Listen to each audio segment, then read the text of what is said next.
Bom, galera, vamos lá então, sem mais delongas. Sejam bem-vindos aí a mais uma aula, primeira do ano, né? Oficialmente da nossa EBD e o penúltimo módulo deste primeira turma, né? Turma 01. Então é o penúltimo módulo, módulo de finanças. Ainda teremos mais um desse módulo básico, né? Que é Missões, Teologia Bíblica de Missões. E aí vamos para o avançado, né? Aí vamos para comidas mais pesadas e vai ser muito legal. Mas antes a gente precisa falar desse tema muito importante, que é a teologia bíblica de finanças.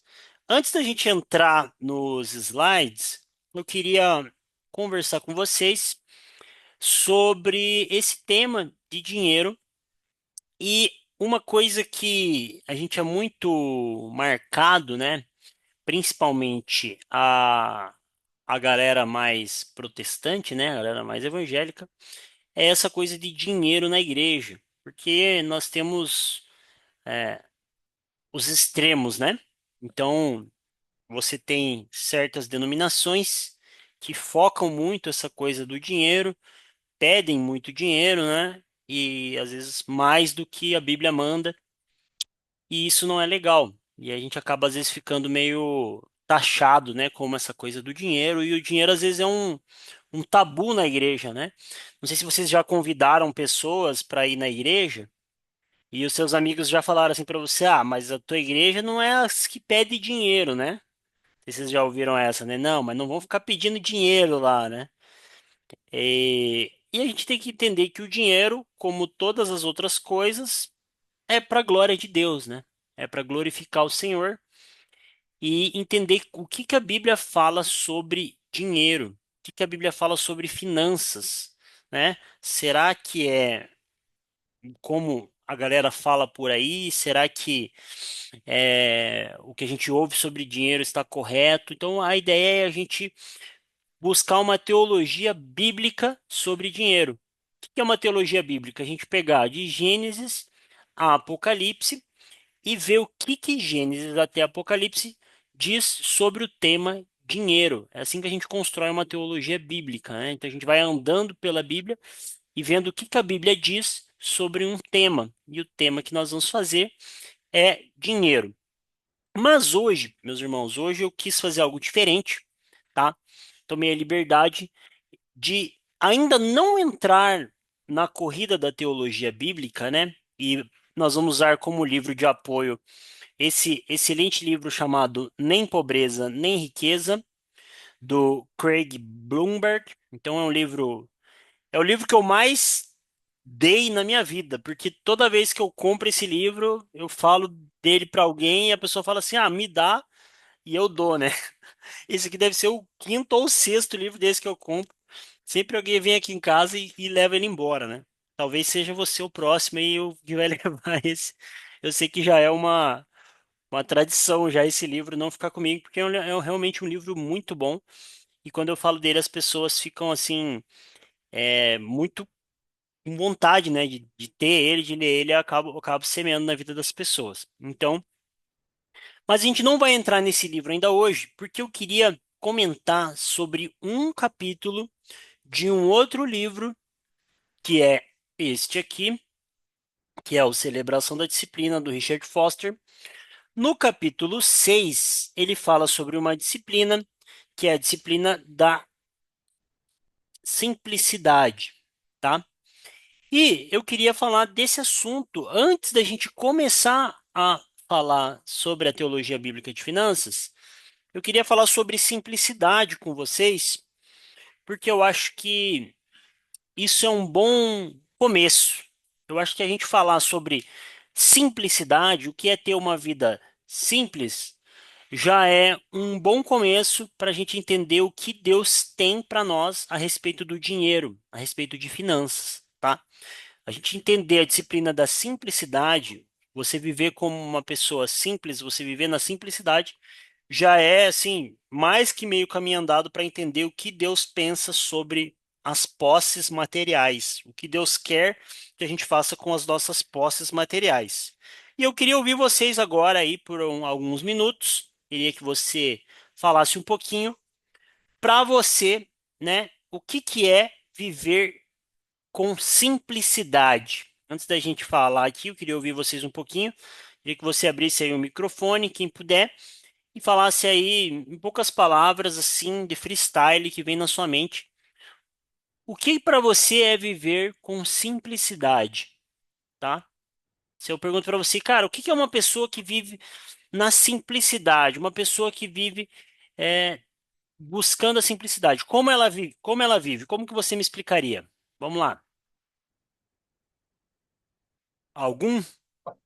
Uma pessoa que não busca luxos, que ela se adapta a qualquer situação. Boa. Ou seja, ao contrário da pessoa luxuosa, certo?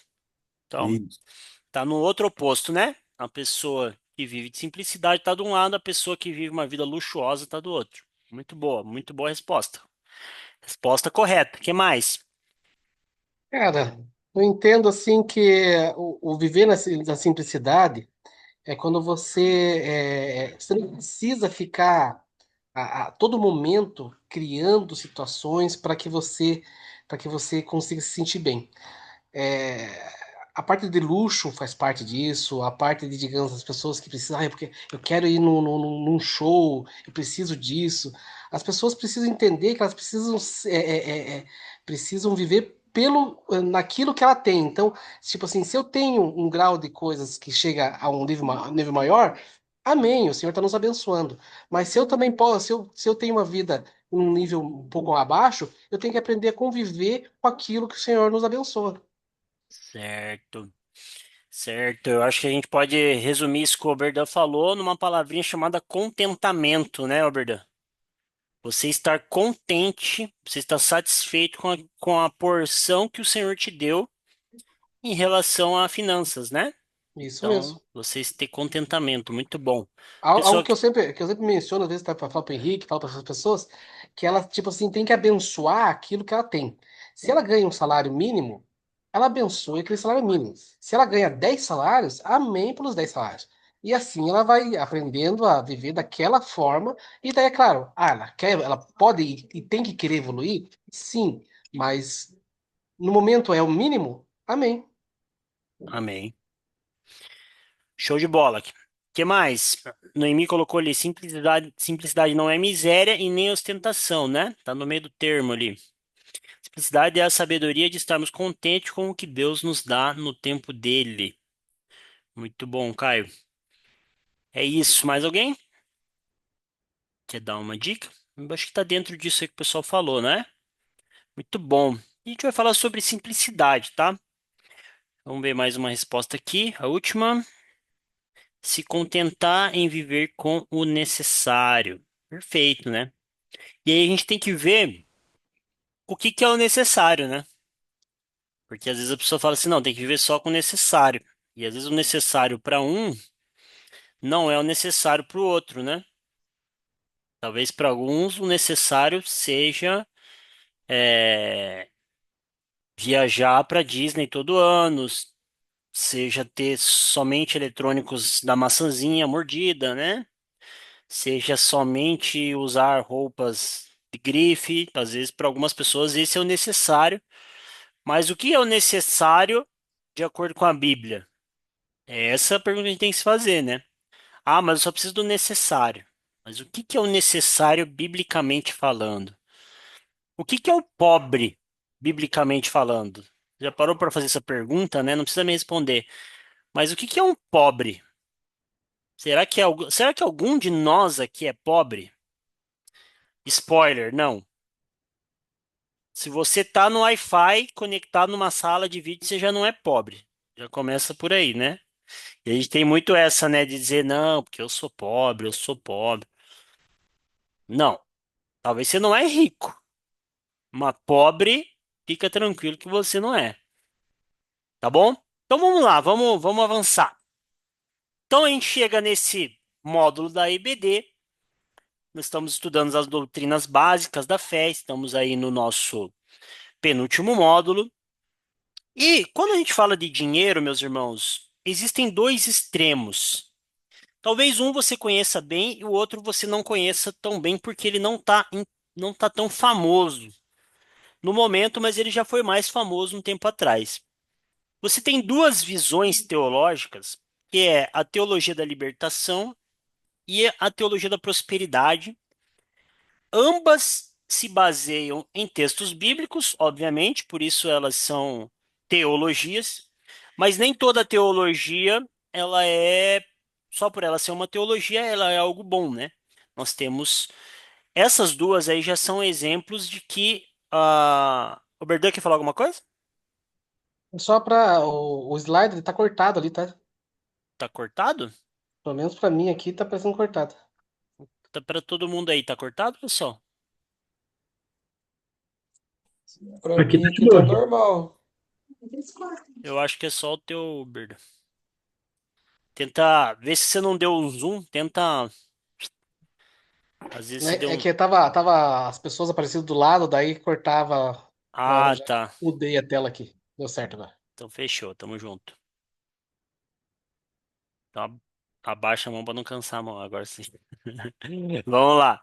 Então a gente tem duas visões que são visões extremas de um assunto. Eu gosto de ir para os extremos, sempre faço isso com vocês, para a gente ver até onde pode chegar uma coisa, onde chega outra e a gente vê o que é o certo, né? Então a gente tem a teologia da libertação e a teologia da prosperidade, que são os extremos quando a gente fala em dinheiro. Resumidamente, bem resumidamente, teologia da libertação, Deus ama a todos, só que mais os pobres. Então, na teologia da libertação, existe um carinho mais especial de Deus pelo pobre, tá?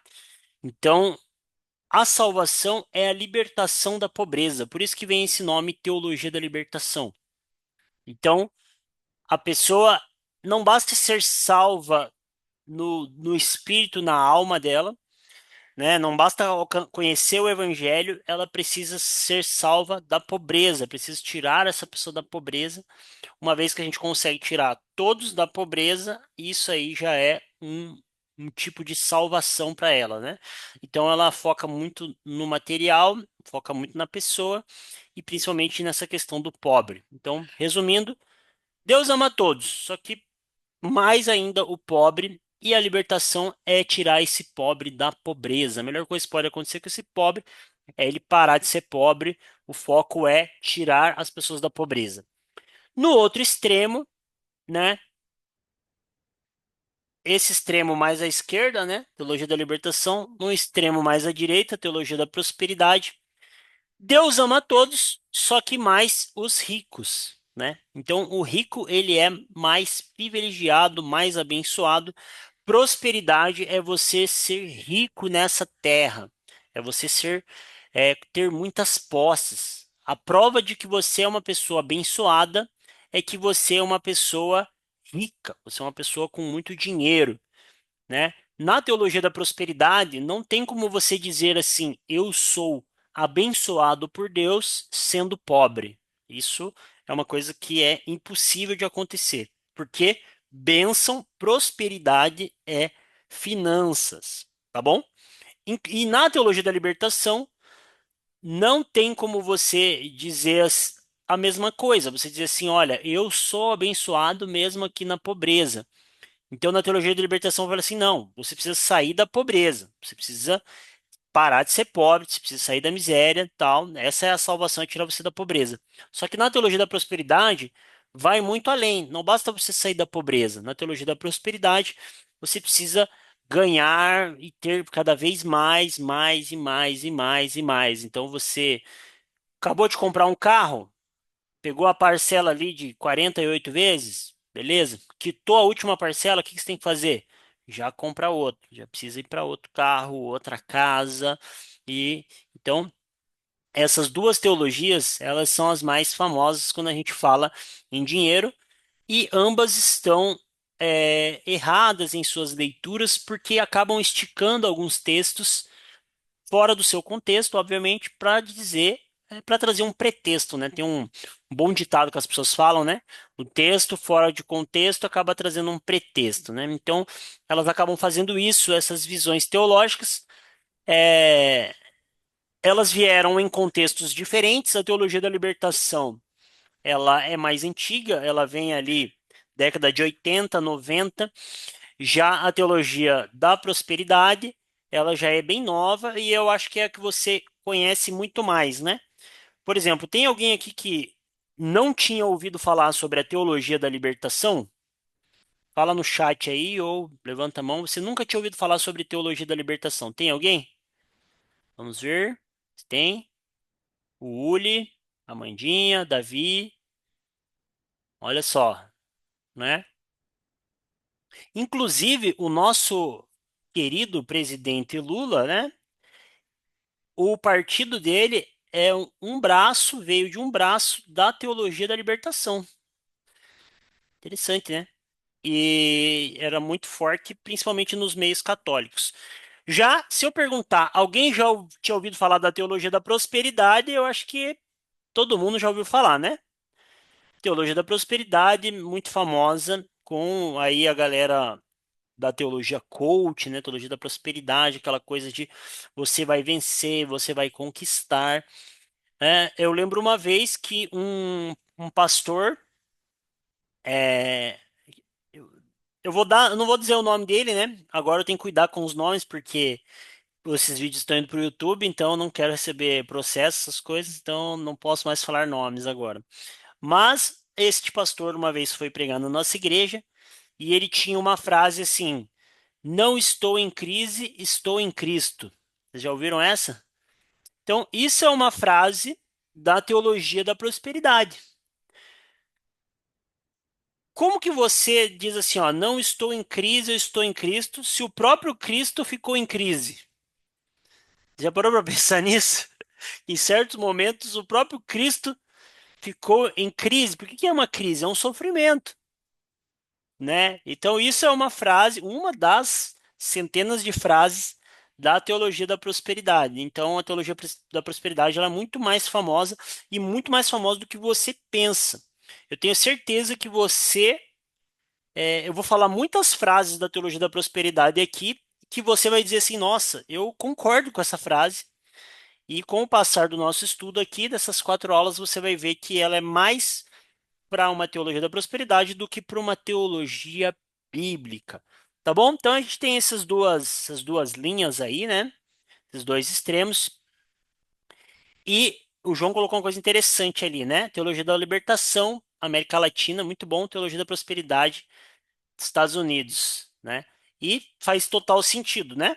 Porque Estados Unidos, um país primeiro mundo, muita riqueza, muito poder, muito dinheiro. Faz sentido as pessoas dizer que são abençoadas por Deus por terem muito dinheiro. E já a América Latina, né, com todas as suas lutas, principalmente ali depois da Guerra Fria, que é do contexto que ela aparece, pobreza, miséria, muita coisa precisando. Então a teologia vem para responder uma situação local, e aí surgem essas duas teologias. Então, como a gente faz? A gente vai evitar os extremos e escolher o caminho da moderação, o caminho da palavra de Deus. Deixa eu abaixar um pouquinho aqui, porque está bem no meio, tá? Um versículo que vai nos guiar, meus irmãos, e seria interessante se a gente decorasse ele, se você tirar um print aí. Então, esse versículo basicamente vai ser a nossa régua, a nosso cano, a nossa vara de medir, porque ele basicamente ele resume o que Deus pensa das posses para o cristão. Então, eu estou começando do final, né? Eu estou dando a resposta final. Só que com o passar dessas 4 aulas, o que que eu vou fazer? Eu vou provar que essa resposta final é a resposta correta. E qual que é a resposta final? O que que Deus espera para todos nós? Provérbios 30, do 8 ao 9, diz o seguinte: Não me des nem pobreza e nem riqueza. Que é o tema até do livro que a gente vai usar, né? Nem pobreza nem riqueza. Não me des nem pobreza nem riqueza. Dá-me o pão que me for necessário, para não acontecer que, estando farto, te negue e diga: quem é o Senhor? Ou que empobrecido venha furtar e profane o nome de Deus. Então, esse provérbio basicamente fala que Deus, não me dê muito dinheiro ao ponto de eu perder a minha fé e não me deixe ser um miserável a ponto de ter ser tentado a cometer crimes ou blasfemar contra Deus porque não tenho o mínimo para viver. Então, por isso aqui, né, nem pobreza nem riqueza. Uma outra frase que eu acho muito linda, né, da uma música dos Arrais, é, é a música chamada Oração. Eu até coloquei lá para vocês ouvirem hoje no grupo. Ele diz assim: que eu receba aquilo que eu preciso e nem um pouco mais. Me dê os bens que de imediato eu possa abandonar. Então essa frase, ela é muito bíblica e muito parecida com o provérbio, né? Nem pobreza nem riqueza.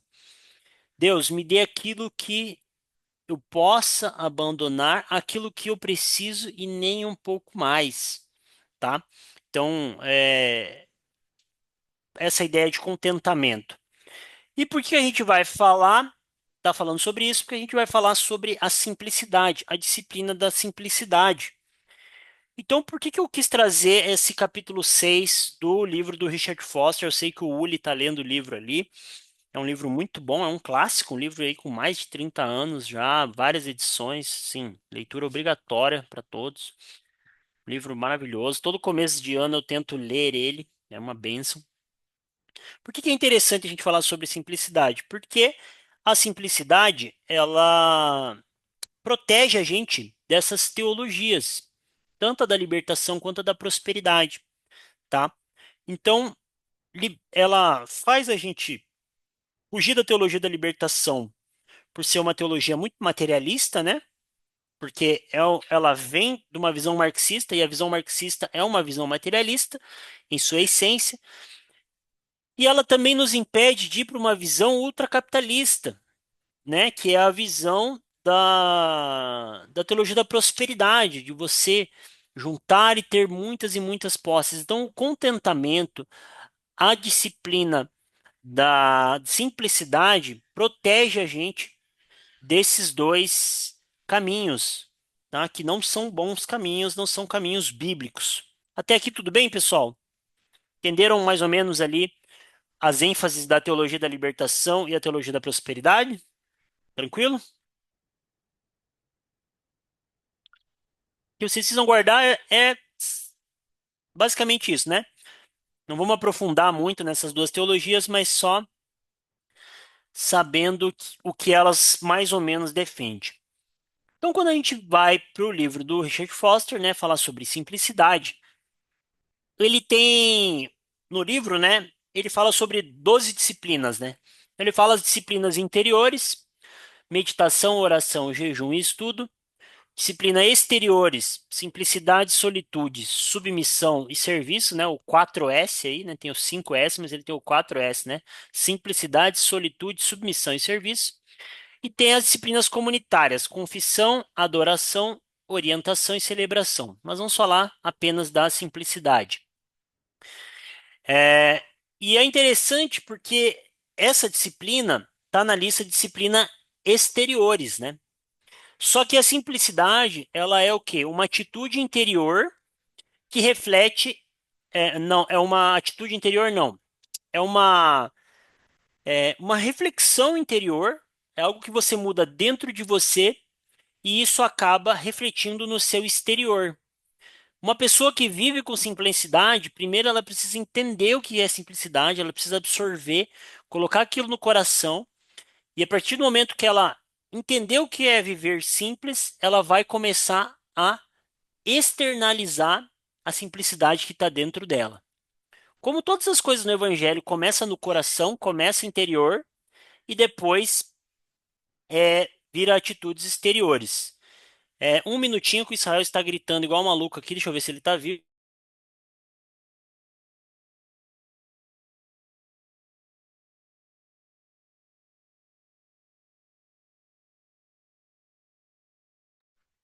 Tá bem, tá vivo. Só as irmãs dele brigando com ele. Vamos lá. Então, falando da disciplina cristã da simplicidade, é uma realidade interna cujas consequências são externas, como eu acabei de falar. Então, é algo que é dentro do coração, mas muda o exterior. Você já viu uma pessoa simples, né? Com certeza você conhece uma pessoa que vive. E quando eu falo uma pessoa simples, eu não estou falando uma pessoa pobre, tá? Não é.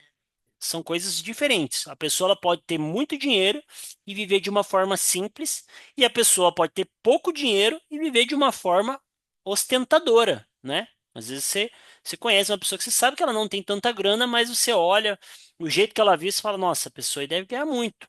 Mas não, é o modo de viver, tá? Então, vamos lá falar sobre simplicidade. Eu vou ler algumas citações aqui muito interessantes. Diz assim: experimentar a realidade interior liberta-nos externamente.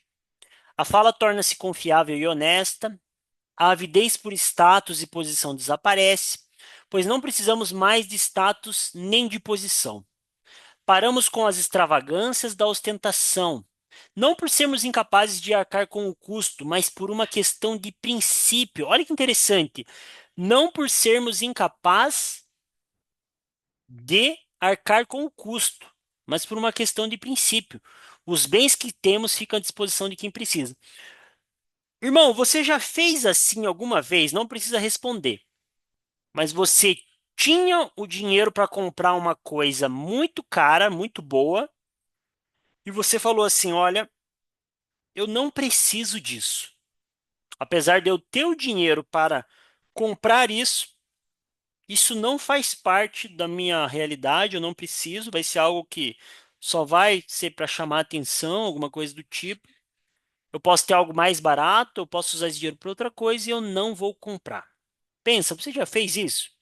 Se você já fez, muito bom. Sinal que você é uma pessoa que pratica a disciplina da simplicidade, tá? Porque isso é um dos objetivos, é você não se preocupar com status. Por exemplo, quando eu era adolescente, né, faz tempo isso, uns 20 anos pelo menos, o adolescente tem muito isso, né? Eu tinha essa coisa do status.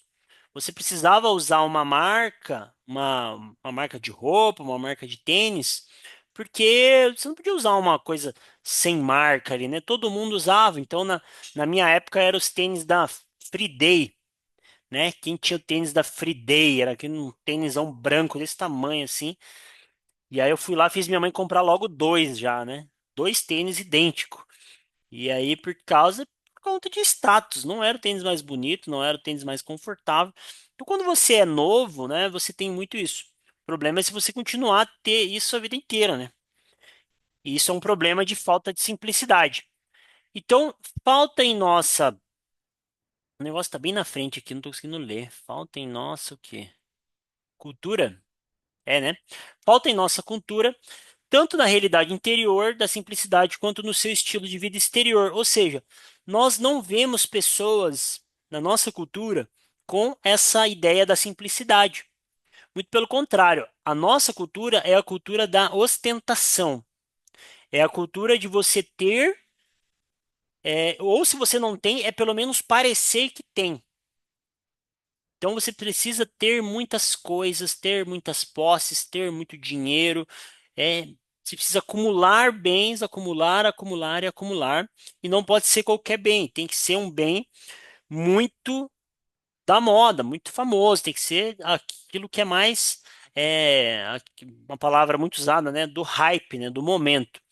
Então, por não sermos completos em Jesus, necessitamos da segurança dos bens materiais. Então, a pessoa uma coisa que todo ser humano é assim, irmão. Se ele tem muito dinheiro, né, ou pelo menos um pouquinho a mais, ele se sente seguro. Então, o contrário é igual. Se você está devendo, se você não sabe como pagar uma conta, se você está ali precisando de dinheiro, você se sente inseguro. Você fala, nossa, o que eu vou fazer? Eu estou inseguro. Então, o bem material traz uma segurança que é uma falsa segurança, porque a gente não sabe, a gente vai ver aqui no decorrer dessa aula, a gente não sabe até quando a gente vai estar vivo, a gente não sabe até como que a gente vai gastar esse dinheiro, né? Esse dinheiro não é nem nosso, e a gente vai ver durante essa aula. Eu achei muito interessante essa frase aqui do Richard Foster. Ele diz assim, ó, chegamos ao nível de comprarmos coisas que não queremos para impressionar pessoas da quais não gostamos. Essa é muito boa, né?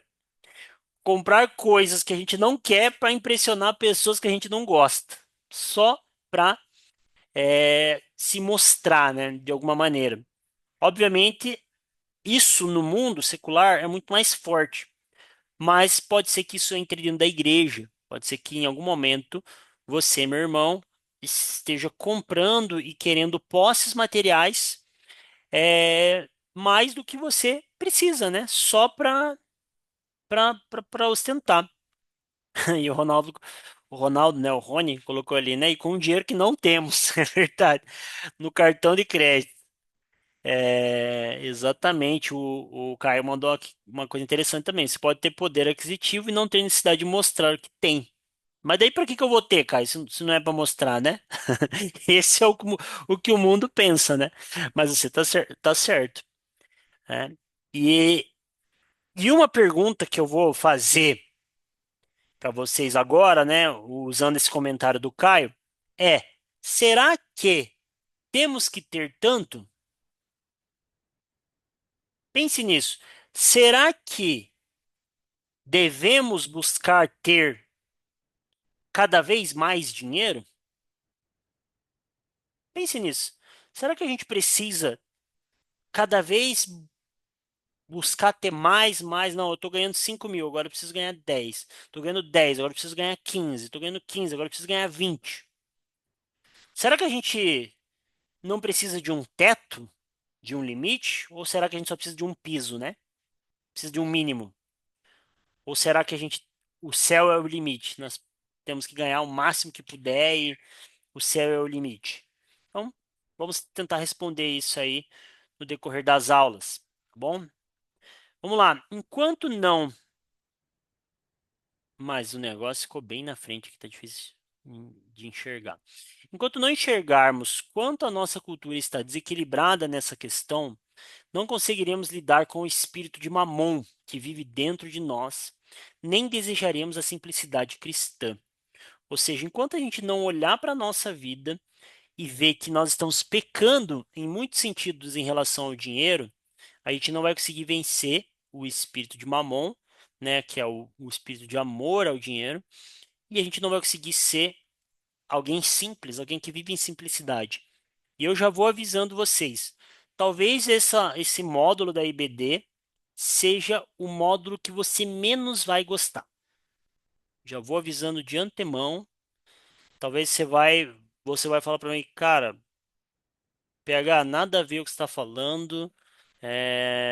Isso está errado. Eu não aprendi assim. Eu acho que está tudo errado. Mas você vai ter que me provar na Bíblia, né? Porque eu vou te dar textos e textos mais e textos bíblicos. E esse módulo eu acho que ele vai te causar uma coisa ruim, porque ele condena o nosso pecado e vocês vão ver que essa questão do dinheiro, a visão tá tão errada no geral, sabe, das igrejas, que talvez a gente se contaminou com uma visão que não é a visão da Bíblia. Então, vamos caminhar e ver se nós estamos caminhando na visão correta bíblica ou estamos aí em outra sintonia, né? Não com a palavra de Deus. Olha que interessante, essa psicose permeia até mesmo o nosso imaginário. Essa psicose do quê? Essa coisa de valor do dinheiro acima do que ele merece. Olha que interessante que o Richard fala. O herói moderno é o garoto pobre que, por esforço próprio, se torna rico, em vez de ser o garoto rico que voluntariamente se torna pobre. Falei que vocês não iam gostar, né? Olha só, quem que é o herói moderno? Se não é o cara que era pobre e que trabalhou e lutou e hoje ele é rico, milionário, hoje ele ostenta, tem 2, 3 carros. Aí você fala, nossa, cara, mas você é tão rico, mas ele fala, não, mas olha como eu comecei, eu era lá um vendedor de latinha, tal. Esse cara é o nosso herói. O segundo nem existe. Você já viu alguém que nasceu rico e voluntariamente decidiu se tornar pobre? Você já viu isso na mídia, Instagram, podcast? O cara nasceu rico e falou assim: ó, eu abro mão da minha riqueza que eu quero viver como pobre. Quem já viu aí? Me fala o nome dele, o nome da fera. Alguém?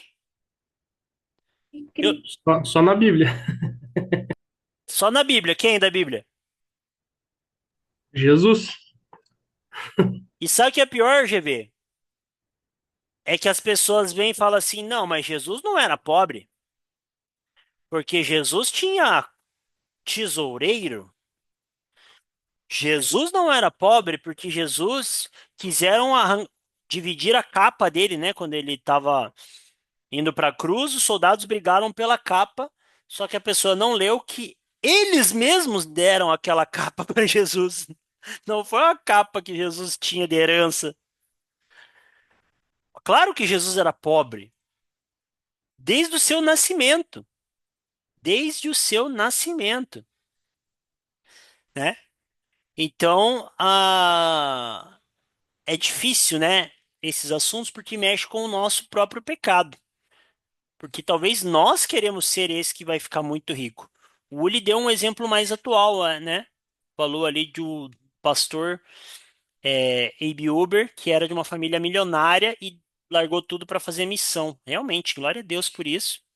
Acho que o seu irmão, né? O irmão dele acho que faleceu, caiu de avião, uma coisa do tipo também, lá no, pro lado lá da Floresta Amazônica, né? Então, você vê muitas histórias de missionários, assim, né? Que os caras abrem mão da riqueza, os próprios moravianos e tal, para poder. Mas, assim, não tá na mídia, é raro, do raro, do raro, do raro, do difícil de encontrar. O herói é o pobre que ficou rico. Então, a gente precisa ver que o próprio Jesus fez ao contrário. Ele era o rico que ficou pobre, ele era o Deus que se fez homem. Então isso já mostra um pouquinho do que ele espera de nós. Devemos ser exceção à psicose moderna que define o ser humano pelo que ele consegue produzir ou por aquilo que ele consegue ganhar. A disciplina espiritual da simplicidade não é um sonho perdido, mas uma visão recorrente ao longo da história e pode ser retomada hoje. Tem de ser. Então, nós, meus irmãos, aqui da Igreja Comunidade Manifeste, ou de outras igrejas que estão aqui participando conosco dessa aula, ou você, meu irmão, que vai estar vendo esse vídeo depois, precisamos ser a resistência. Precisamos ir na contramão de um mundo consumista, de um mundo em que o valor das pessoas está naquilo que ela ganha, naquilo que ela tem. Nós precisamos ir na contramão disso. Nós precisamos ser como Jesus, que era rico e se fez pobre. Nós precisamos pegar as nossas riquezas e falar assim: será que eu preciso de tudo isso? Será que eu não posso me limitar um pouco a ponto de glorificar a Deus e repartir, né, partilhar com o meu irmão? Então, nós vamos ver quais são os caminhos.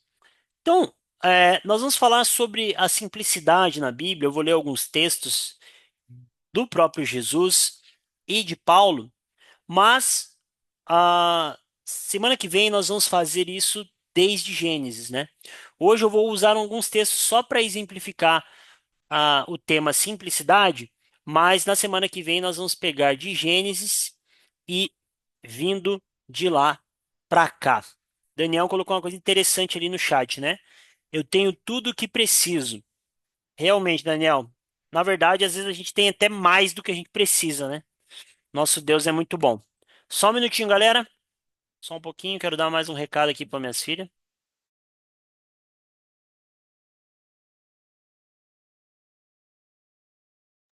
Tá bem que vocês não escutam o que eu falo aqui fora do microfone, senão era 6 anos de cadeia, mas brincadeira. Só falando para elas para de gritar mesmo. Olha só, galera. Vamos lá, vamos então ver alguns textos é, de que Jesus, né, e o apóstolo Paulo fala sobre essa questão da simplicidade, sobre o que você fazer com as suas posses, tá? Então, o primeiro texto que nós vamos ler, um texto bem claro, bem é, não precisa muito, né, para entender esse texto.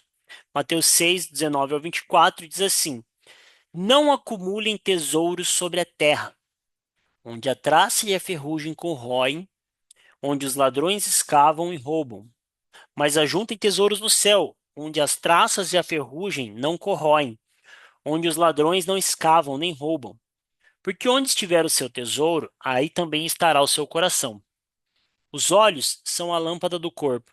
Se os seus olhos forem bons, todo o seu corpo será cheio de luz. Se, porém, os seus olhos forem maus, todo o seu corpo estará em trevas. Portanto, se a luz que existe em você são trevas, quão grandes trevas serão? Ninguém pode servir a dois senhores, porque ou irá odiar um ou amar o outro, ou irá decidir se dedicar a um e desprezar o outro. Vocês não podem servir a Deus e às riquezas. Mateus 6, do 19 ao 24. Então, meus irmãos, esse texto é um texto bem explícito sobre a questão da riqueza, e ele começa com uma frase muito interessante: Não acumulem tesouros sobre a terra. Meu irmão, o que é uma pessoa rica? Me respondam. Sem pegadinha, o que é um rico? Vamos definir aqui o que é uma pessoa rica.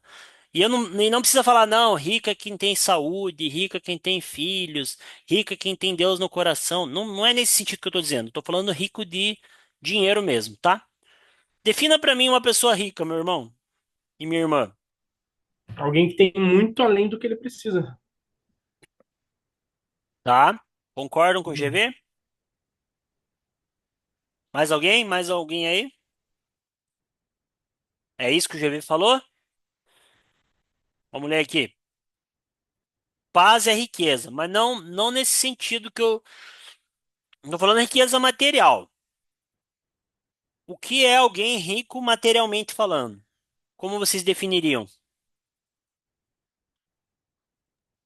Eu penso que é alguém que pode ter aquilo que quer. Então, a pessoa, quero isso, vou lá e compro. Quero aquilo, vou lá e compro. Dependente do que é, se é coisa pequena ou se é coisa grande. Uhum. Tipo o Neymar, assim, né? Quero o carro do Batman, ele lá manda fazer o carro do Batman, né? Exatamente. Perfeito. Às vezes não nesse sentido, né? Porque nem tudo que a gente quer. Acho que nem o Neymar pode ter tudo que ele quer, né? Ele não pode comprar o Real Madrid, por exemplo, né? Mas. Ou não, né? Ou até pode. Mas eu entendi o que o João falou. O cara tem tanto dinheiro que ele simplesmente vai, não, eu quero agora sair de férias nesse momento, parar tudo aqui. Então, meus irmãos, um exemplo tá aqui na própria palavra. O que é uma pessoa rica? Uma pessoa que tem tesouros na terra. Ou maior, né? Uma pessoa que tem acúmulo de tesouros na terra. Ou seja, pessoal, vou ter que levantar aqui, só um minuto. Vixe. Deu ruim, hein? Deu ruim. Vixe, muita treta, vixe.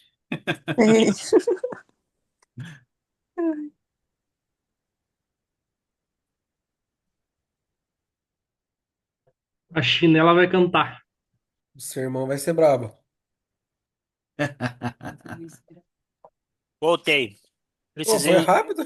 precisei usar meios bíblicos e teológicos com os meus filhos aqui. Vamos lá. Então, tesouros na terra. Não acumulem tesouros na terra. Então, Jesus ele dá uma ordem direta. Jesus está falando, Sermão do Monte, ele fala assim, ó, não acumulem tesouros, não tenham acúmulo de riquezas nessa terra. Antes façam o quê? Então, primeiro ele fala, né? Onde as traças e a ferrugem corroem, onde os ladrões roubam, escavam e tal.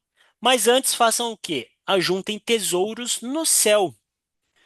aonde as traças e a ferrugem não corroem, onde os ladrões não roubam, escavam, tal.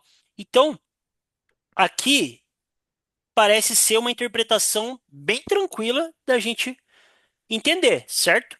Jesus falando literalmente, pessoal, não tenham muito dinheiro, não tenham muitas riquezas nessa terra. Antes, façam o quê? Tenham riquezas no céu, tá?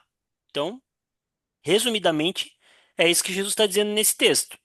Correto? Beleza? Até aqui tranquilo? Literal, né? Não tem muita outra interpretação aqui, né?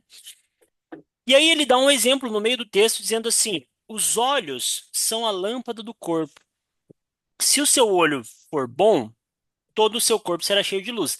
Lembra que o texto está dentro do contexto, né? Então, muitas vezes, muitas das pessoas usam esse texto no sentido de cobiça, né? Você, no sentido de olhar de malícia, né? Ah, cuidado com o que você olha, você fica olhando às vezes aí uma coisa pornográfica, você fica olhando alguma coisa sensual, tal. Mas o contexto é a cobiça financeira, porque o texto está no meio de um contexto falando sobre dinheiro. Então ele está falando, ó, os olhos são a lâmpada do corpo. Se os seus olhos forem bons, todo o seu corpo será cheio de luz. Agora, se os seus olhos forem maus, ou seja, se você tiver muita cobiça, o teu corpo vai estar em trevas, tá? E aí ele termina dando um checkmate. Ninguém pode servir a dois senhores. Então, existem dois senhores aqui. Você só pode ter um, tá? Você vai ter que escolher. Ou você serve a Deus, ou você serve às riquezas. Ah, PH, não gostei. Eu já estava em busca do meu primeiro milhão, né? Então, é muito claro aqui. Você precisa escolher Deus ou riquezas. Você não pode amar um. Se você ama um, você despreza o outro, tá? Então, esse é o primeiro texto para jogar na roda. Então, perfeito, Noemi. O acúmulo de tesouros na terra. Então, não é que você vai dizer assim para você, ah, então não posso ter nada no banco, né? Eu sou um que esse texto eu estou cumprindo, eu estou obedecendo. Não tenho tesouros na terra. Esse texto eu estou obedecendo corretamente. Mas não é isso que Deus está dizendo para você. Ah, você não pode ter uma reserva financeira. Não pode ter nenhuma casa própria. Não, tem que ser só alugada. Não pode ter um carro próprio. Não. O que a Bíblia está falando de acúmulo. Acúmulo, acúmulo, tesouros, tesouros, tesouros, tesouros, e mais, e mais, e mais, e mais, e mais, e mais, e mais, e o negócio não tem fim, tá? É isso que Deus, né? É isso que Jesus está falando para nós. Que você tem que escolher, tá? Ou um ou outro. Ou Deus, ou riquezas. Ou Nosso Senhor Jesus, ou a Mamon. Os dois não dá, tá? Esse é o primeiro texto. Um outro texto aqui interessante diz assim: eis que alguém aproximando de Jesus lhe perguntou, Mestre, que farei de bom para alcançar a vida eterna? Jesus respondeu, por que você pergunta a respeito do que é bom, né? O texto do jovem rico. Bom só existe um. Mas se você quer entrar na vida eterna, guarde os mandamentos. Interessante que isso aqui não é uma parábola, tá, meus irmãos?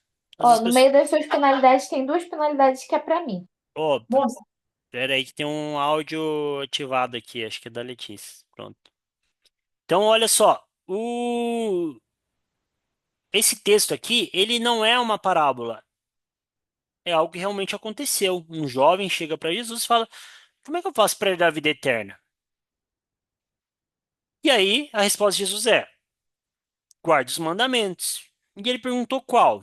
Não mate, não cometa adultério, não furte, não dê falso testemunho, honre seu pai e sua mãe, ame o seu próximo como a si mesmo.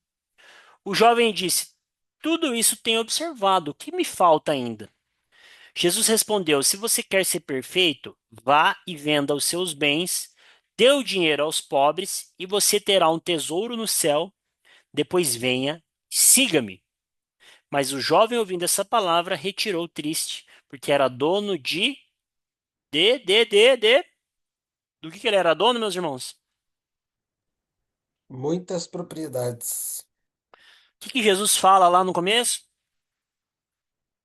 Não acumulem tesouros na terra. O que esse jovem tinha? Muitos tesouros na terra. E quando Jesus manda ele largar para ser talvez um discípulo dele, porque ele fala assim, ó, vá, venda tudo que tem e me siga. Imagina esse jovem vai e vende tudo que tem e começa a andar com Jesus e começa a ver tudo que Jesus faz, tudo que Jesus fez. Já pensou? Ele ser do círculo íntimo de Jesus? Mas por que que ele não fez, né? O texto está aqui em Mateus 19, 16 ao 22. Por que que ele não fez? Porque o seu coração estava cego nas riquezas, muitas posses. E esse jovem não era um incrédulo, porque ele obedecia os mandamentos. E vários mandamentos. Honre seu pai e sua mãe, ame seu próximo como a si mesmo, não mate, não cometa adultério, não furte. Era um jovem exemplar.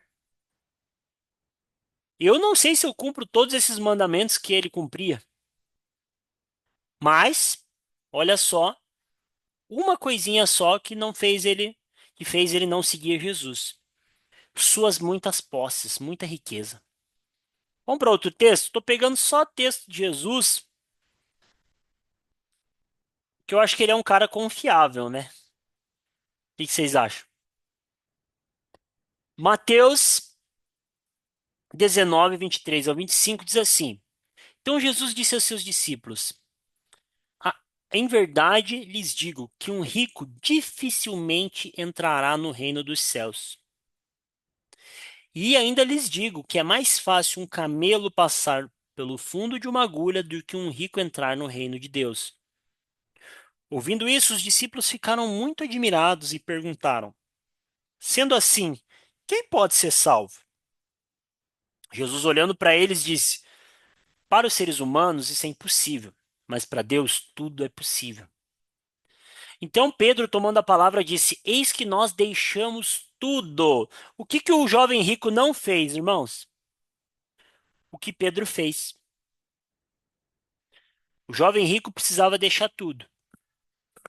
E mais além, né? Dar aos pobres. Pedro fala o quê? Eis que nós deixamos tudo e seguimos o Senhor. Que será, pois, de nós? Jesus respondeu: Em verdade lhes digo que na regeneração, quando o Filho do Homem se assentar no trono da sua glória, vocês que me seguiram também se assentarão nos 12 tronos para julgar as 12 tribos de Israel. E todo aquele que tiver deixado casa, irmão, irmã, pai, mãe, filho, campos, por causa do meu nome, receberá muitas vezes mais e herdará a vida eterna. Porém, muitos primeiros serão últimos e os últimos serão primeiros. Quando Jesus fala assim, ó, aquele que deixar casa, irmãos, irmãs, pai, mãe, filho, campo, você que leu o livro de Gênesis, você lembra de um cara que deixou tudo isso?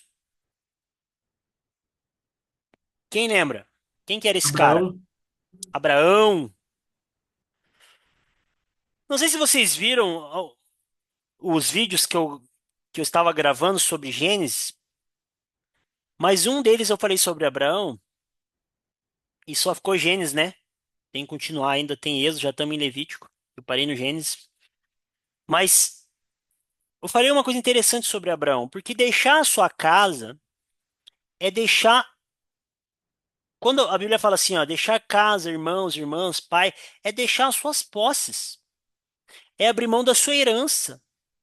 Porque o povo, ele geralmente, né, na sua grande maioria, continuava o negócio da família.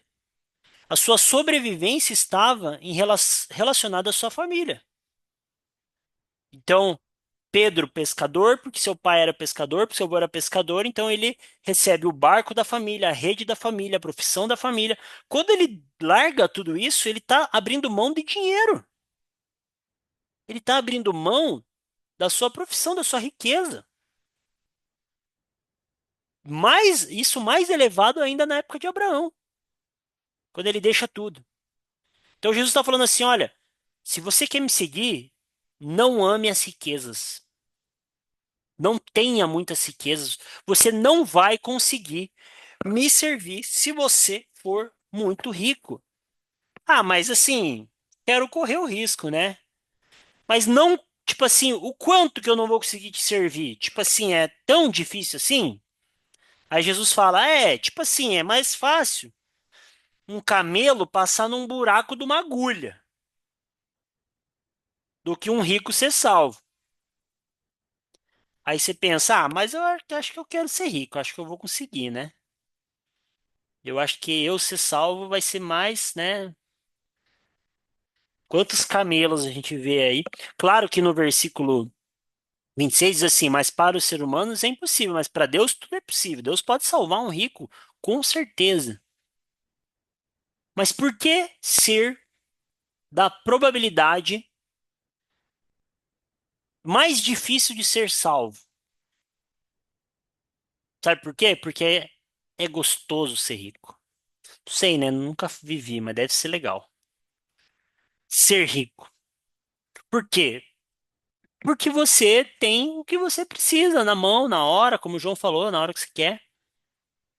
Não precisa nem orar por provisão. Você paga. Você quer prazer, você paga. Você tá depressivo, você vai viajar. Tudo você paga. Você quer uma mulher nova, você paga. Tudo você paga. Então, Jesus ele é bem claro na questão do dinheiro. Então, como eu falei das duas teologias lá, a teologia da libertação, ela é ruim. Só que, minha opinião aqui, eu, PH, eu acho que muito mais nociva ainda é a teologia da prosperidade. Por quê? Porque ela vende uma coisa dizendo assim para você, olha, busque ser muito rico. Exatamente o contrário que Jesus falava. Jesus falava assim, olha, cuidado com as riquezas, não queira ser muito rico. Busque o pão de cada dia. Se você tem comida, bebida, roupa, já está suficiente. O pão nosso é de cada dia. O maná era diário. Não tinha maná pro mês inteiro, pro ano inteiro. Ó, tá aqui, ó. Tá lá estocado. Era diário. Mas a teologia da prosperidade vende. Não, você precisa ter e guardar e ter mais e fundos e fundos e fundos. Vamos continuar. A parábola do rico e o tolo. Agora é uma parábola de Jesus, né? Nesse ponto, o homem que estava no meio da multidão disse a Jesus: Mestre, diga ao meu irmão que reparta comigo a herança. Mas Jesus lhe respondeu: Homem, quem me nomeou juiz ou repartidor entre vocês? Então lhes recomendou: Tenham cuidado e não se deixem dominar por qualquer tipo de avareza, porque a vida de uma pessoa não consiste na abundância de bens que ela tem. E Jesus contou ainda uma parábola dizendo: O campo de um homem rico produziu com abundância. Presta atenção nessa parábola, meus irmãos. Acabou a parábola? Eita, cortei aqui o negócio. Deixa eu pegar na Bíblia aqui. Lucas 12:13. 12. Acho que eu cortei o slide. Ah, aqui, ó. Olha só. Vamos lá para a parábola. 16. O campo de um homem rico produziu com abundância. Presta atenção nessa palavra, nessa parábola. Então ele começou a pensar: que farei? Pois não tenho onde armazenar minha colheita. Até que disse: já sei. Destruirei meus celeiros, construirei outros maiores, e aí armazenarei todo o meu produto e todos os meus bens. Então direi à minha alma: você tem em depósito muitos bens para muitos anos. Descanse, come e beba, aproveite a vida. Para por aqui. Responda, meus irmãos. Qual que foi o erro desse cara da parábola? Ele tinha muita riqueza e aí essa riqueza aumentou. Por essa riqueza aumentar, ele teve que destruir os celeiros velhos, construir novos para guardar essa riqueza que aumentou. Esse homem está errado? Sim ou não, meus irmãos? Primeira pergunta: esse homem da parábola está errado? Sim ou não?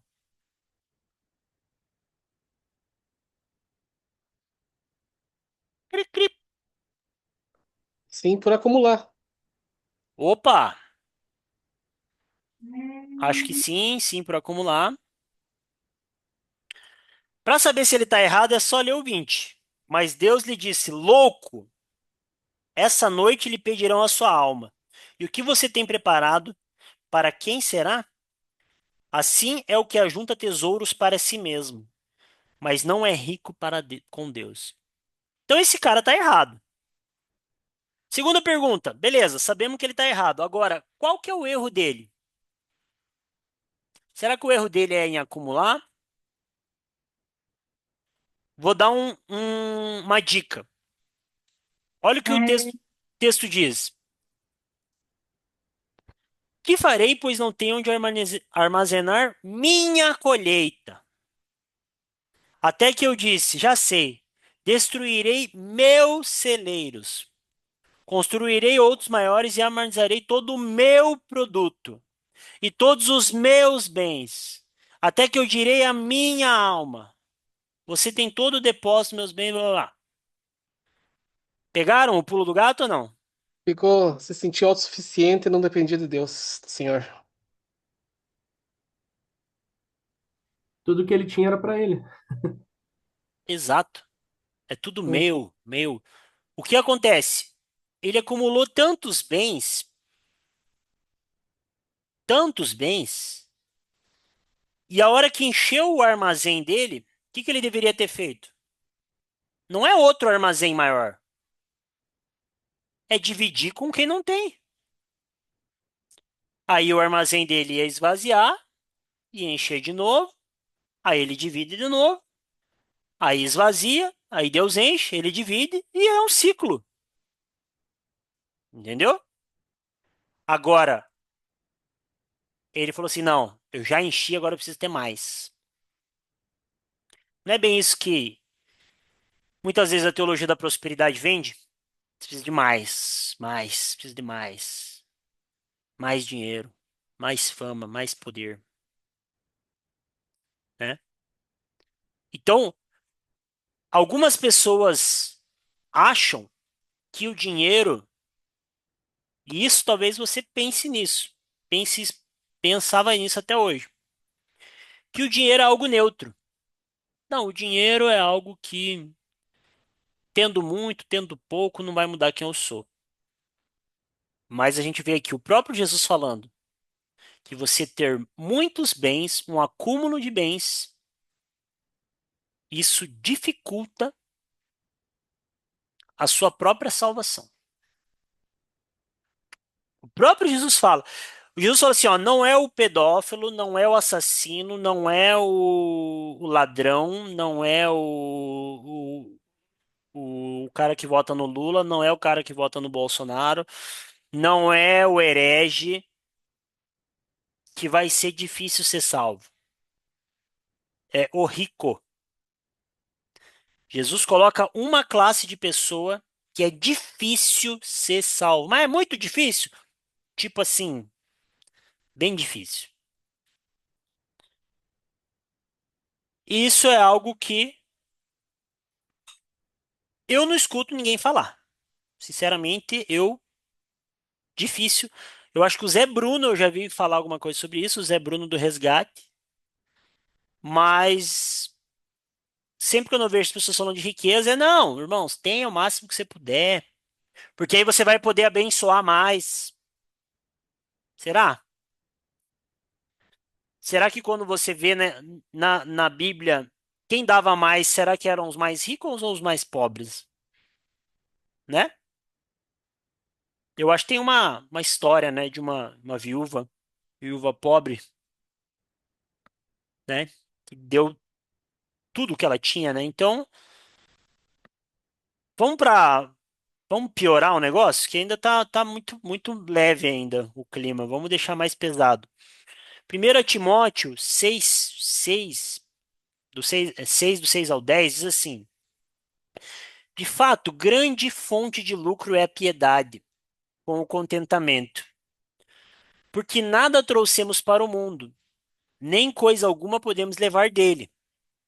Tendo sustento e com o que nos vestir, estejamos contentes. Olha que benção essa palavra.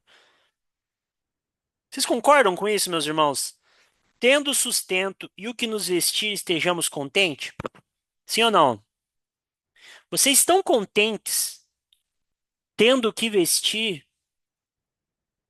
Todo mundo comeu hoje? Almoçou, ninguém almoçou, né? Porque tava de jejum, mas o pelo menos a jantinha já foi, né? Todo mundo tá Sim. todo mundo tá bem vestido, todo mundo tá sentado, não tá na chuva, você não tá pegando o Wi-Fi da árvore lá fora, debaixo da ponte, assistindo a aula. Não, tá todo mundo na sua casa, no seu quentinho, na sua internet, no seu Wi-Fi, com o seu smartphone, no seu computador. Ninguém aqui é pobre, né? Muito pelo contrário, a gente tem muita coisa boa. E, e Paulo está falando assim, ó, tendo o sustento e o que nos vestir, estejamos contentes. Glória a Deus pelo que a gente tem. Temos muito. Mas os que querem ficar ricos, olha que interessante. Os que querem ficar ricos. Deixa eu até anotar isso aqui, ó. Os que querem ficar rico. Tem gente que acha que isso aqui não é problema, querer ser rico. Meu sonho é ser rico. Né? A pessoa fala assim: não, meu sonho é ser rico, PH. Vou lutar, o sonho da minha vida é ser rico. Então, conselho de Paulo para você.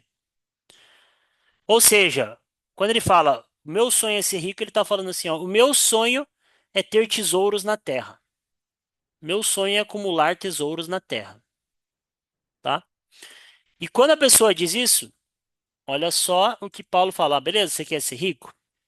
O que acontece com aqueles que querem ser ricos? Não é eles podem cair, não. Eles caem. O cara que quer ser rico cai em tentação. Então, tá ligado diretamente. Os que querem ser rico caem em tentação. Não é vão cair, é cai. Não só em tentação, cai em armadilhas e em muitos desejos insensatos e nocivos que levam as pessoas a se afundar na ruína da perdição. Rapaz, é coisa, hein? Como é que tira os riscos agora? Vai ficar assim. Vocês estão vendo os riscos que eu fiz aí na tela? Sim. Ah, agora achei a borracha aqui. Sim. Então, olha só. Você que queria muito ser rico aí, ou quer ainda, já fica com isso aqui na mão, tá? Pois não fala que eu não avisei. Porque é o que a Bíblia está dizendo. E o mais brutal é isso aqui, ó. Isso aqui, eu tenho que pegar uma cor verde aqui do coxo. O amor ao dinheiro é a raiz de quantos males, meus irmãos? Todos. Não é um, não é meia dúzia, não é de quase todos. Pensa em algo mal aí. Pensou? A raiz dele é o que que é? Amor ao dinheiro. Cara, isso aqui é muito forte, cara. Eu não sei como é que o cara tem coragem de pregar a teologia da prosperidade e dizer que você ser cheio de dinheiro é você ser abençoado. Você ter posses e posses e posses é sinal que você é abençoado por Deus. Com essa página na Bíblia dele. O cachorro deve ter comido a página da Bíblia, não é possível. Porque, ó, o amor ao dinheiro é a raiz de todos os males. E alguns, nessa cobiça do quê? De querer ser rico, se desviaram da fé e atormentaram a si mesmo com muitas dores. Aí você pergunta, PH, então é pecado ser rico? Não. Porque você pode ser rico, você está trabalhando, acabou que a tua empresa deu certo, você é um bom funcionário e acabou que você ganhou uma grana boa ali no seu, sua profissão. O pecado está em querer, não em ser. Se você trabalha para ser rico, você fica aquela, né? Quero ser rico, quero ser rico, quero ser rico, quero ser rico. A tua motivação para trabalhar tem que ser: eu quero glorificar Deus com o meu trabalho.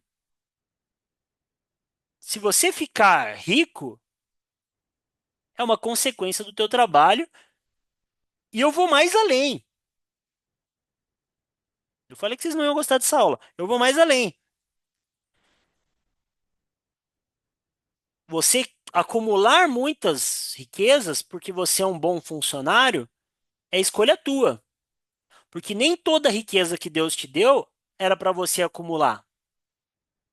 Você pode ter sido um bom funcionário, ganhado ou um bom empresário, enfim, ganhado muito dinheiro e essa riqueza não era para você. Mas talvez você fez como a parábola aqui de Lucas, você fez um celeiro, fez outro celeiro, fez outro celeiro, outro celeiro, outro celeiro, outro celeiro, outro celeiro. E aí Jesus vai olhar para você e fala assim, ó, louco, essa noite lhe pedirão a sua alma. O que que você tem preparado? Será mesmo que nós precisamos de tanto dinheiro assim? Ou será que Deus não está nos ensinando a viver de uma maneira simples, com um certo conforto, mas vivendo de uma maneira simples, com contentamento, sem ostentação, dividindo as nossas posses com os nossos irmãos? Será que não é isso que Atos 2:42, que foi a pregação de domingo, falava? Que os apóstolos viviam? Interessante, né? É, no mínimo, nos confronta. Pronto. Olha só, diante desses textos bíblicos, três atitudes a gente tem que tomar. Atitudes internas. Depois eu vou falar de 10 atitudes externas. Três atitudes internas. Primeiro, considerar dádiva de Deus tudo que nós possuímos, tá? Tudo que nós possuímos é dádiva de Deus. Não tem nada, irmão, que você tenha que você conquistou, sabia? Sabe aquele adesivo na porta do carro assim, foi Deus que me deu? Já viram aqueles? E esse adesivo aí é mais teológico, bíblico do que não estou em crise, estou em Cristo. Esse adesivo é mais crente, porque foi Deus que te deu. Ah, mas eu trabalhei, comprei, paguei. Sim, Deus te deu o braço para você trabalhar. Deus te deu a força, a saúde, o emprego para você comprar. Tudo que a gente tem é dádiva de Deus. Tudo foi Deus que nos deu. Tudo, tudo, tudo, tudo, tudo. Esse computador que eu estou falando, essa webcam, esse mouse, essa Bíblia, essa mesa, tudo é presente de Deus. Então, a primeira coisa para a gente não se perder nas riquezas é entender que tudo que nós temos é presente de Deus. Tinha até uma música do Eu Sou de Jesus lá. Como é que é o nome do cara? O falecido Irmão Lázaro? Irmão Lázaro, que ele cantava, né? Foi Deus que me deu, tudo que eu tenho foi Deus que me deu. E é verdade, tudo que temos foi Deus que deu. É a primeira atitude interna que a gente tem. Nós não somos dono de nada, meus irmãos. Nem de nós mesmos. Você já parou para pensar que você não é dono nem de você mesmo? Porque o Senhor, a Bíblia fala que nós somos escravos de Cristo. Então imagine as nossas coisas. Então o primeiro ponto é, nós não somos dono de nada. Tudo que nós temos, que a gente possui, foi Deus que nos deu, né? Não foi a gente que conquistou. Segundo, saber que é assunto de Deus e não nosso cuidar do que temos. Isso aqui é muito interessante, meus irmãos. Se foi Deus que nos deu o que nós temos, é Ele que cuida das coisas, porque foi Ele que deu. Ele que deu a bênção e Ele que é a seguradora. Olha que interessante da bênção. Porque se a gente entra naquela de, porque eu preciso, o cara tá preocupado e eu não sei o que eu faço e não sei o quê. Cara, eu não sei se eu falo isso, mas acho que eu vou falar. Vou falar. Vou falar. Tem um. Será que eu falo? Vou falar, vou falar. Agora eu comecei, vou ter que falar. Não, agora fala, se cair, cai todo Agora mundo. fala. Apontou a tira, né? Né? Se eu pudesse, eu não posso, né? Mas tem um ministério da igreja que eu acho meio estranho, que é o ministério do da galera que cuida dos carros. Por que que eu acho estranho? Deixa eu dizer o meu tema aqui. Nada contra, se você gosta, faz parte, a vida é assim. Quem já foi católico aí? Quem já foi católico aí? Levanta a mão, fala. Eu, Cadê os católicos aí? Eu sou católico, só não sou romano. Sou eu católico sou, evangélico. sou até crismado. Eu sou batizado na igreja católica e na evangélica. Por alguma porta eu vou pro céu, Berdan. Eu e você. Tamo Ó, junto. galera que foi católico. Quando vocês iam na missa? Vocês iam na missa? Porque tem aquele católico que só se batizou, né? Que no caso fui eu. Eu só me batizei, mas nunca fui na missa. Tem os católicos que iam na missa aí? Eu fui em algumas, não muitas. Olha aí, ó, Berdan. Ainda bem que você virou evangélico. Meia hora só pra falar. Eu fui, Eu, Ó lá, a irmã Maristela. eu fui bem frequentadora, participava até da renovação carismática. Olha só. Maristela, lá na igreja católica, tinha alguém que cuidava do teu carro lá quando você ia na missa? Você deixava o carro lá? Não, não lembro disso. Pode ser que tenha, mas eu nunca vi. Eu, pelo menos, passo domingo de manhã nas missas, assim.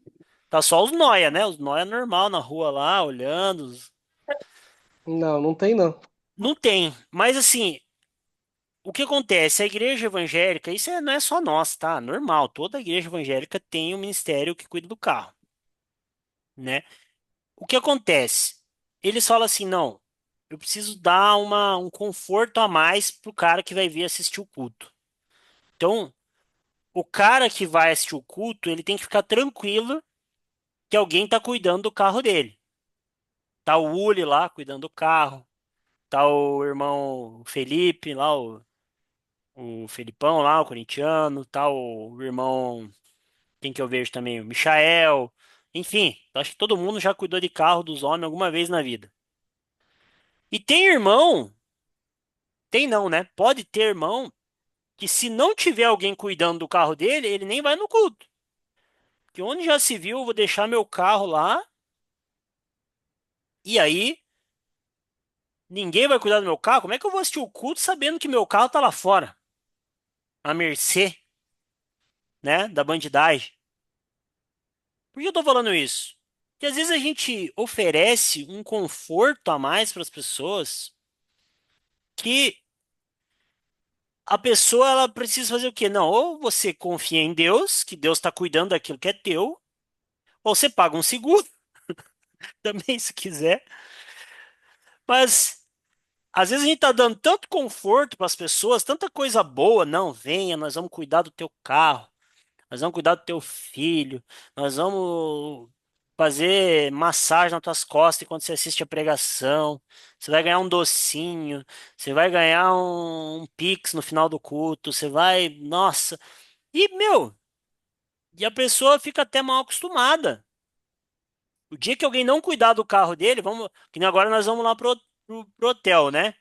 Então, às vezes no primeiro culto lá não vai ter ninguém cuidando do carro do cara. O cara vai olhar assim, poxa vida, não, eu vou para uma igreja que alguém vai cuidar do meu carro. Óbvio que não é pecado alguém cuidar do carro do outro, mas eu só tô jogando uma ideia aqui na mente, né, para vocês, que às vezes a pessoa ela não confia em Deus, nem que Deus vai cuidar no carro, do carro dela enquanto ela está no culto.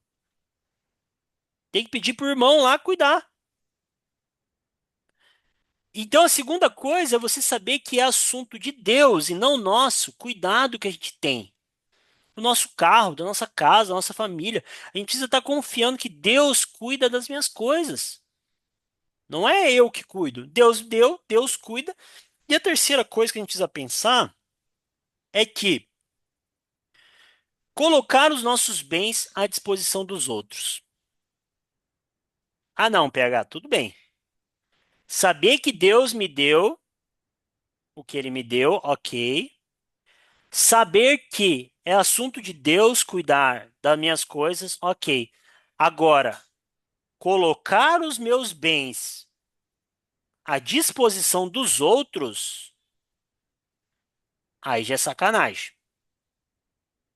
Aí não conte comigo. Sim ou não?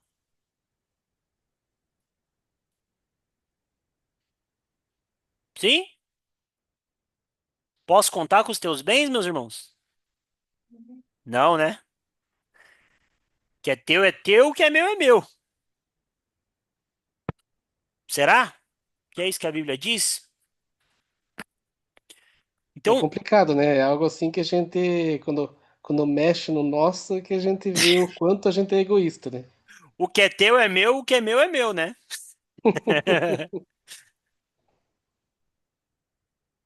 Não, A gente, a gente pode. pode até querer ser de um jeito, né? Mas daí é onde pega as coisas, né? Eu até divido o que é meu, mas nem tudo, né? Se quiser aí alguma coisinha mais baratinha, mais surrada aí, uma coisinha que. Agora eu abri mão de uma coisa que eu goste para te dar, ou uma coisa, às vezes, que tem um valor maior, né? Então aí já não é comigo. Então, isso é uma coisa pra gente pensar. Pôr os bens que temos à disposição dos outros. Nossa casa, nossos móveis, sei lá, nossos livros, enfim, aquilo que a gente tem. Olha, você precisa, né? Eu tava com uma irmã aqui em casa aqui, ela gosta muito de ler, a gente tava conversando, e ela falou, ó, nossa, você tem uns livros que eu quero ler? Eu falei, ó, tá aí, pega, lê, só devolva, né? Mas é uma coisa simples, mas eu lembro que cara, não tinha quase nenhum livro. Eu já peguei vários livros do João lá, 2017, 2016, ele tinha uns livros top lá. Livro de filosofia, um livro contra o aborto, vários livros que eu peguei e porque eu não tinha, mas eu sabia que estava à minha disposição. Eu tenho vários irmãos aqui que eu sei que eu posso pedir qualquer coisa que ele vai me dar. Tenho confiança, né? É, não vou citar o nome deles, né, para que eles não recebam a glória, mas eu tenho irmãos aqui que eu posso chegar, cara, quero dormir na tua casa hoje. presta teu carro agora. Tenho certeza que o cara vai fazer. E vice-versa, eles comigo, enfim. A gente precisa ter os nossos bens e saber que nós somos o quê? Mordomos. Que a gente que está à disposição dos irmãos. Tá bom? Tá bom, não tá, né? Mas vamos tentar, né, meus irmãos? Então, depois que você pensa nesses três princípios aqui, que é considerar dádiva de Deus tudo que nós possuímos, que é saber que é assunto de Deus e não nosso cuidar do que temos, e colocar os nossos bens à disposição de todos, quando você pega esses três princípios, saber tudo que eu tenho é de Deus, Deus está cuidando das minhas coisas e não são minhas, são minhas e dos meus irmãos. Gente, guarda essas três coisas. Internaliza essas três coisas. Coloca no coração essas três coisas. A tua casa, ela é tua barra do seu irmão que precisar. O seu carro, o seu instrumento musical, o seu, enfim, seus livros, né? Tá aí, estamos para servir, para abençoar. Bens materiais. É para isso. Deus já te deu por causa disso, para você abençoar os outros.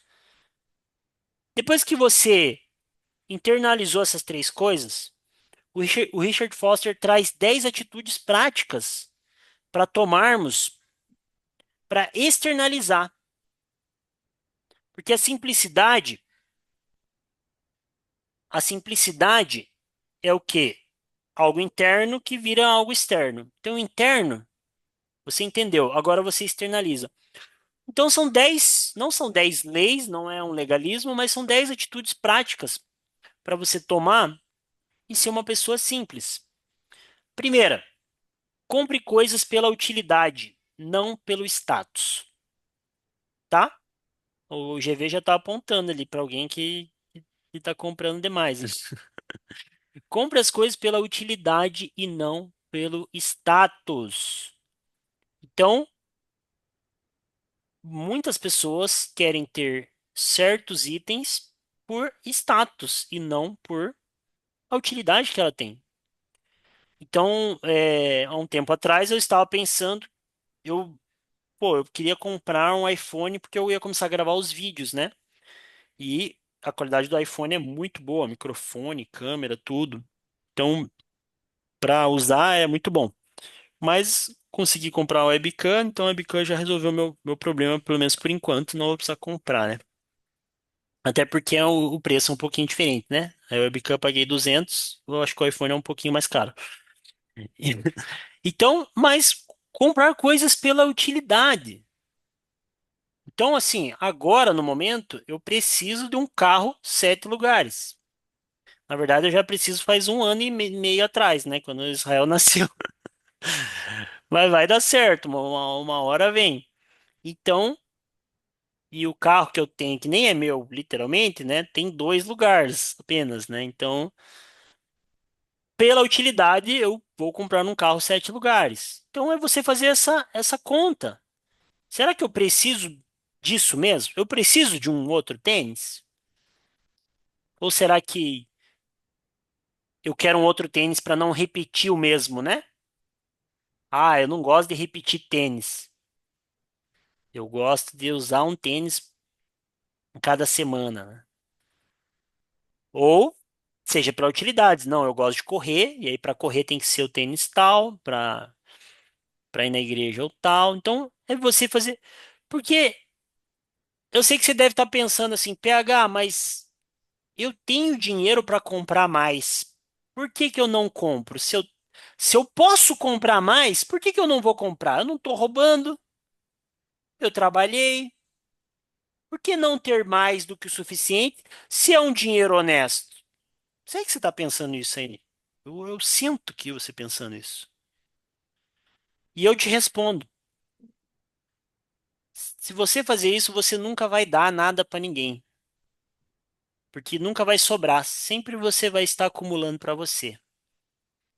O cara que tem 5, 6, 10, 20 par de tênis, ele nunca dá, ele nunca olha pro pé do outro, porque ele precisa de mais um, mais um. Mas quando você coloca um limite nas coisas, o que passa desse limite não é teu, é dos outros. Então o cara tem dois tênis, ele ganhou o terceiro e fala: opa, que legal, ganhei o terceiro tênis, posso dar um. Sabe quando você sabe quando o cara é. Sabe quando você sabe é boa, né? Pra saber, obrigado, filha. Pra saber que um cara é crente mesmo, é quando ele tem esse costume de dar as coisas.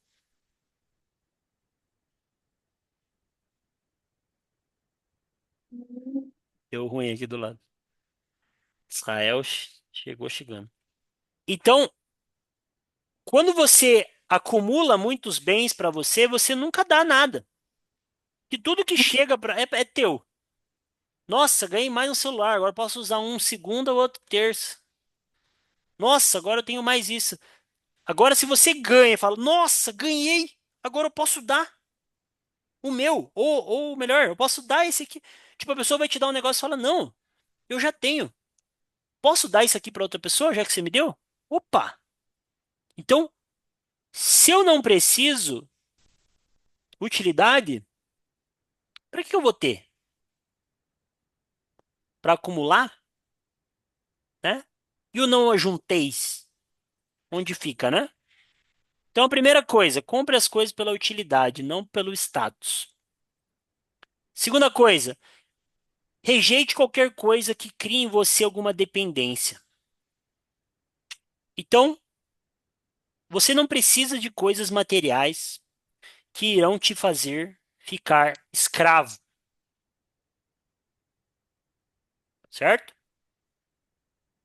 Me dê um exemplo de uma coisa material que possa me escravizar, por favor. Algo material que me escravize. Celular. Celular, Celular, que mais? televisão. Televisão. Tudo que você vê que está te escravizando, joga fora.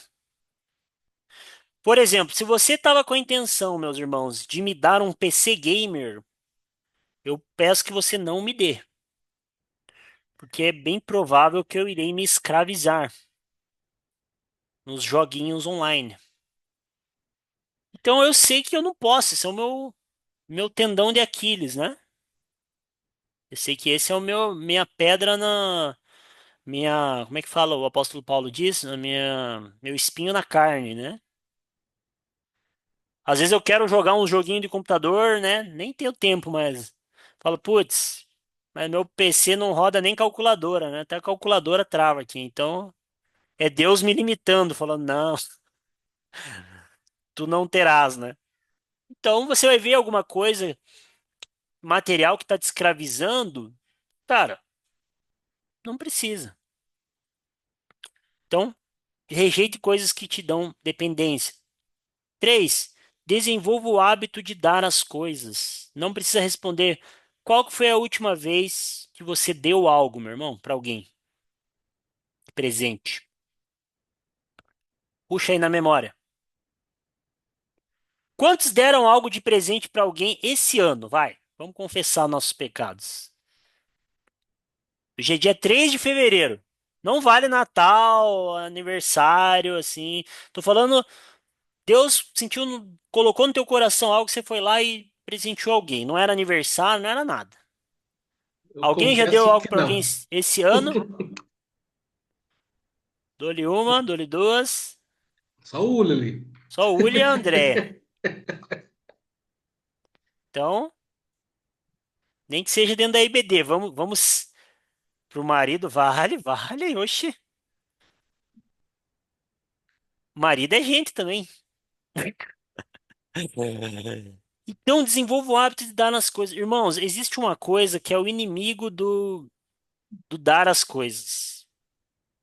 Dois,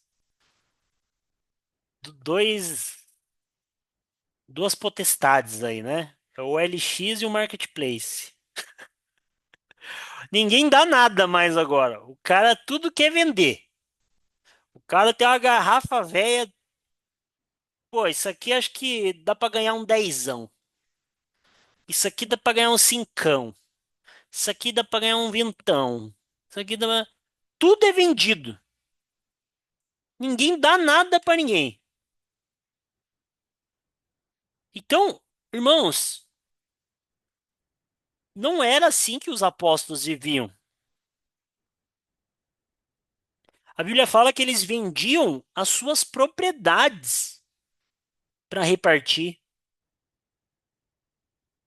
Conhece algum crente, irmão, que falou assim: eu vou vender minha casa para eu repartir com o irmão que não tem casa?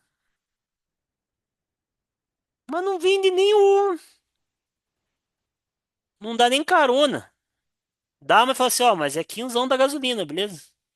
Vamos rachar aí. Nada é dado. Esses dias eu fui na casa de uma irmã, não vou falar o nome, arrumar o chuveiro dela. E aí falei pra ela: irmã, precisa pagar não. E ela ficou quase que ofendida comigo. Não, mas foi, irmã, deixa eu te dar um negócio. E ela ficou que ficou. Não sei se ela achou que eu tava falando que ela era muito pobre ou alguma coisa do tipo. Ela não queria. As pessoas não querem. As pessoas são tão orgulhosas, às vezes, que elas não querem nem receber o negócio. Sabe? Mas isso é uma verdade, pegar. Isso é uma verdade. É ou não, Berdan? A gente deixou de, muitas vezes a gente deixou de aprender, deixou de ser abençoado porque desconfia ou porque é orgulho. Por Orgulho. muitos motivos, a gente muitas vezes deixa de ser abençoado porque a gente fica com receio daquela benção. Orgulho travestido de humildade. Não, eu não posso receber, não. Não, quem sou eu para receber isso aqui? Não. É igual aquela frase assim, ó, eu sou o maior pecador de todos. Não, eu sou o cara que mais peca. Até isso ser orgulhoso, você se acha o cara que mais peca. Nem É isso a você é. falsa modéstia. Falsa modéstia, perfeito. Então a gente precisa desenvolver o hábito de dar as coisas. Eu acho que eu vou dar até uma ideia pro Pastor Júnior, né? Ele vai ver esse vídeo aí. Já fica a ideia, pastor, a gente voltar ao culto dos presentes lá que a gente fazia, de dar presentes para os outros. Culto de, cara, um dia de dar honra, da gente honrar as pessoas e dar presentes para todo mundo. É uma caixa de bombom, um chocolate, é uma carona. Eu conheço igrejas, irmãos, que os caras dão, sim, carro, casa. Tá? E não é de conhecer assim daqui me falaram, não. É conhecer pessoas lá de dentro que afirmam assim, cara, simplesmente o cara que chega no meio do culto fala pro outro, ó, toma minha casa. Amanhã nós vamos no cartório, eu pego a escritura, eu vou morar do aluguel, fica com a minha casa lá. Daqui a pouco esse cara vem, outro dá uma casa pra ele, daqui a pouco outro cara vem, dá um carro, dá uma bicicleta, dá um tênis. É uma cultura, a cultura de dar. Então, desenvolver esse hábito, tá? E aí você pode falar assim, ah, então podem começar a me dar, né? Não, na verdade, comece você a dar, né? Comece você a dar. 3. Recuse a propaganda da quinquilharia eletrônica. Interessante que o Richard Foster escreve isso na década de 80, né? Nem tinha tanta coisa eletrônica. E ele já estava falando que isso é uma quinquilharia, isso é uma coisa inútil. Então, cuidado com a propaganda de tudo você tem que ter. Tudo você tem que ter agora um espremedor de alho digital que lê a biometria e fala e anda e chuta e não sei o que, e não sei o que lá. E, tá, nem tudo você precisa ter. Modernidade é boa, facilita algumas coisas, sim, pô, mas tudo não terás, né? Não precisa ter todas as coisas. Principalmente a propaganda de coisas eletrônicas que fica toda hora querendo te vender algo novo e vender. E às vezes, como o Rony falou, você gasta um dinheiro que você nem tem para ter algo que você nem precisa para agradar alguém que você nem gosta. Então, é complicado. Organizações Tabajara. É, né? Organizações Tabajara, muito bom. Aprenda a desfrutar as coisas sem possuí-las. Isso é uma coisa muito interessante. Tem pessoa que não tem prazer se aquilo não for dele. Vou dar um exemplo. Todo mundo quer uma casa própria, mas pode ser que a pessoa vá morar a vida inteira de aluguel e não vai conseguir comprar uma casa própria. Meu Deus, PH, mas isso seria o inferno na Terra? Será? Será que a gente está vivendo mal, quem mora de aluguel? Será que isso é um peso? As pessoas falam, né? Não, o cara mora de aluguel, tá jogando dinheiro no lixo. Será? Será que você não pode desfrutar da bênção que Deus te deu de você pagar por mês a tua moradia? De você morar num lugar que você pode receber os irmãos, você pode fazer um culto doméstico. Tem pessoas que não conseguem desfrutar das coisas simplesmente pelo fato de que não é dela. A pessoa fica inquieta. Ai, meu Deus, mas eu preciso para minha casa própria. Eu preciso. Irmão, amém. Busque isso, trabalhe, conquiste, mas não morra se você não conseguir o negócio. Saiba desfrutar o momento. Se você vive numa casa de aluguel, glória a Deus, porque Deus te deu o dinheiro do aluguel, Deus te deu o dinheiro do móvel, Deus te deu o dinheiro da comida. Mesmo não sendo sua, desfrute daquilo que naquele momento é de sua responsabilidade, tá? Aprender a desfrutar das coisas sem possuir elas. Desenvolva um apreço profundo pela criação. Outra coisa, hoje passeios legais você precisa gastar, né? Ah, porque eu tenho que ir no shopping, tenho que comer fora, tenho não sei o que, não sei o que. Irmãos, a natureza está à nossa disposição. Uma vez eu lembro que a Gisele queria passear, acho que ela só tinha a Lolô. Acho que era só a Lolô. E nós, numa pindaíba danada, não tinha dinheiro para comer fora, não tinha dinheiro para sair, não tinha nada. E ela pegou, cozinhou uns ovos cozidos, fez umas pipoca, pegou um ônibus, pegou a Lolô, foi para um parque verde, ficou lá, curtindo o dia, comendo ovo cozido, pipoca e suco. Cara, sem dinheiro, curtindo a criação. Então desenvolva um apreço profundo pela criação, pelas coisas que são de graça, tá? 7. Examine com ceticismo saudável todas as propostas do compre agora e pague depois, né? A tentação do cartão de crédito. Vai, agora, aproveita o momento. Paga aí em 10, 20 vezes. Compra, você compra pizza em 10 vezes, né? Você fica 10 meses ali pensando na pizza que você comeu. Então, cuidado, né? Olha com desconfiança. Oitavo, obedeça às instruções de Jesus sobre falar direto e honestamente. Seja o seu sim, sim, o seu não, não. O que o Richard Foster está dizendo com isso? A sua palavra tem que ser verdadeira. Então, se você falou que ia pagar alguém, você precisa pagar. Você precisa conversar com essa pessoa. Você precisa falar para ela, olha, eu vou te acertar com você certo dia, eu tô te devendo, passei por isso, por aquilo, mas vamos tal, vamos resolver, né? Você precisa dar um exemplo nisso. Tem que ser sim, sim, não, não. Você disse que ia fazer, você faz. Você disse que não ia fazer, você não faz. Tá bom? Indo pro final. Esse aqui é legal, né, cara? Rejeite qualquer coisa que seja instrumento de opressão. Então, muitas vezes as pessoas compram coisas que são instrumento de opressão no mundo. Vou dar um exemplo: pirataria. Todo mundo até desligou a câmera, né? Não tem ninguém. Ah, não, tem aqui, ó. Apareceu aqui o Rony, a Noemi. Deixa eu pôr aqui nessa segunda tela que tem umas câmeras abertas. Então, a pirataria, né? Então o cara vai lá e é um irmão da igreja abençoado que na casa dele ele tem uma caixinha ali que pega todos os canais, todos os canais, tudo, pagando ali bem baratinho assim, valorzinho irrisório. E ele nem se pergunta, será que isso aqui é pirata? Né? Porque o HBO é tanto, o Netflix é tanto, não sei o que é tanto, não sei o que é tanto. E de repente por R$ 30, por R$ 20, você tem todos ali e ele nem se pergunta, nossa, será que isso aqui é? Óbvio que é pirata. Óbvio que isso é um roubo. Óbvio que alguma ponta está sendo oprimido para você ter isso. As bets, né? Tá muito famoso hoje, as apostas. Coloquei ali a Sky Gato, né? PDF pirata, torrent.